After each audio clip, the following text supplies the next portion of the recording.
Welcome to McPlum, simple solutions served daily. In this video, I will explain how to make chocolate solid using an easy method.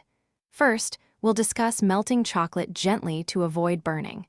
Then, we'll cover the simple tempering process that gives your chocolate a beautiful snap and shine. Finally, I'll guide you through the best way to cool your chocolate for perfect solidification.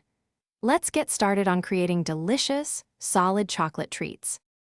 Melting chocolate gently is key to a smooth, workable consistency. A double boiler provides indirect heat, preventing burning. If using a microwave, heat in short bursts, stirring well after each interval.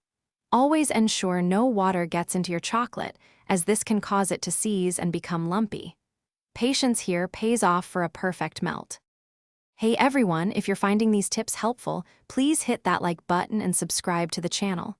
Quick recommendation: for all your cooking and baking recipes, or just to relax with a good book, check out the new Kindle Paperwhite. It's perfect for reading anywhere. You can find the link and other deals in the description below. Now, let's get back to the video. Tempering is essential for solid, shiny chocolate that doesn't bloom. After melting, cool your chocolate down to about 82 degrees Fahrenheit.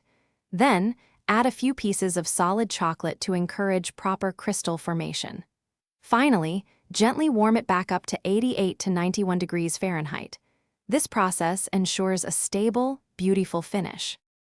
Once tempered, pour your chocolate into your desired molds or spread it thinly on parchment paper.